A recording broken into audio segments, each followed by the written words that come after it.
Hi singers, it's Amy here from Singing with Amy. I've got a great vocal tip today on how to use the hum exercise and really use it to your advantage. So firstly, let's talk about a few of the things I see which are wrong with humming. Because it is so simple, sometimes we have to think to the core of why it's actually a great exercise.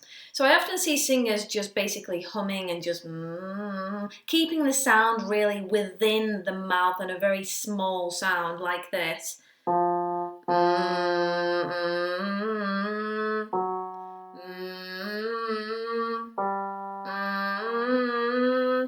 Firstly, what they're doing is keeping nice and relaxed and not overthinking it. That's what we should always do with the hum exercise. However, keeping the sound very small and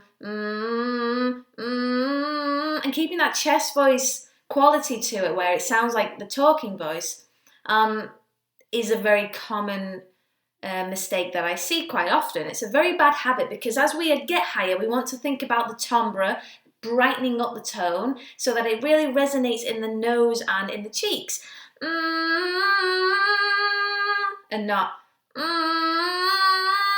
not flat and really resonating in the mouth. So let's get back to the hum exercise, and I'm going to demonstrate how we should do it, and hopefully you'll hear as I get to around the B, C, as I get to around there, you'll hear the tone changing, and even though I'm getting higher, it's not just sounding all in the mouth. Okay, so notice straight from there it's got that buzz to it underneath the tone, so it's not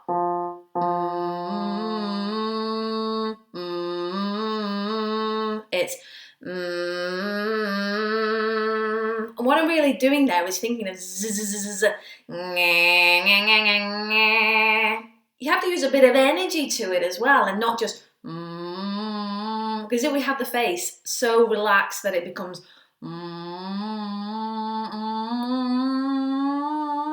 as we get higher and higher, then the sound stays in the mouth, and we want it to resonate up to the cheeks and the nose area. Okay, so let's continue.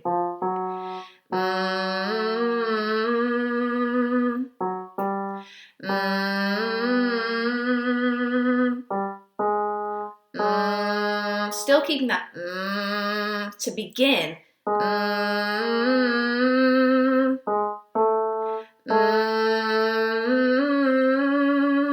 I'm trying to stay nice and relaxed in the face here. But I'm ensuring that the tongue is at the front. It's like this, nice and relaxed. And it's not. So the tone never becomes muffled. If it's becoming muffled and you feel a bit of tension in the jaw here, then that's an indication the tongue's a bit too far back. Okay, let's continue.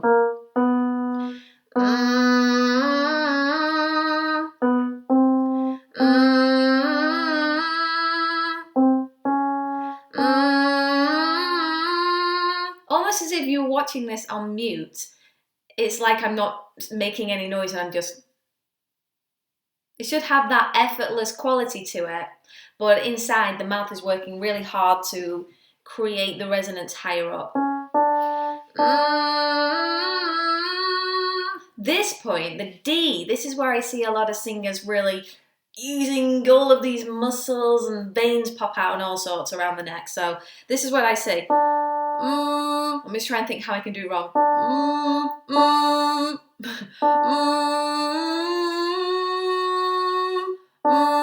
Do you see how my face changed there and everything kind of got a bit more like this? And doing this is, I can see people are trying to stay, they're kind of cheating themselves into staying relaxed, but actually they're really like, I am so relaxed honestly, but they're using too much compression. It's kind of like overfilling the balloon a little too much. It's gonna blow at some point, and that blowing will be the voice cracking and all sorts of badness. So okay.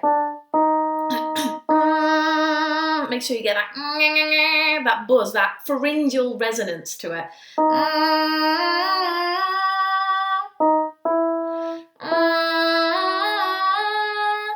body a little bit to ease yourself into it. To kind of loosen up in the shoulders as well here.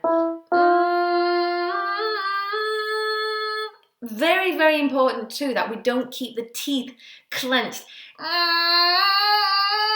It's so hard to stay relaxed if we have this tension in the teeth.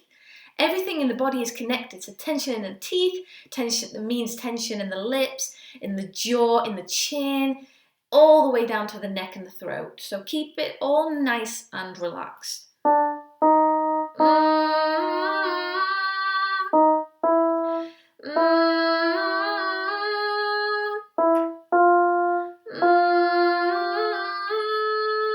All nice and relaxed. Okay, so let's kind of skim through a few of these pointers that we need to remember with the hum. First off, getting that pharyngeal tone to begin. Not keeping it too mouthy and chest voice like. We never want to feel like we're bringing the sound down.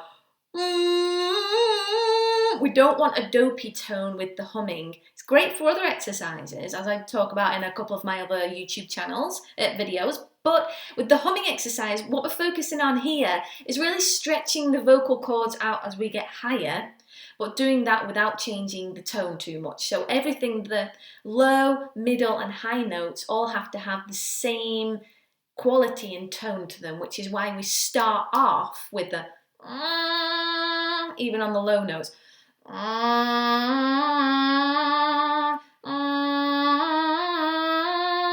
So we keep that, making sure the teeth are very relaxed. We don't often talk about the teeth in singing, but if we start clenching up, I'm really showing my teeth here. I hope they look okay in this lighting, but hey ho. I'm a singing teacher, not a tooth person. All right, so that's something else to really concentrate on. Listen as well to what you sound like.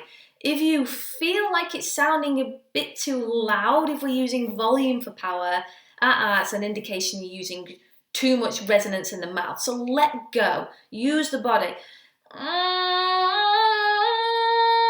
And stay nice and relaxed. Everything takes time, so allow yourself to have time. Start from the D, nice and low. And if you just go up to the B, that's fine. Work on that first, and then you can prolong the exercises and see how you go. Thank you so much for watching. I'll see you soon. Goodbye.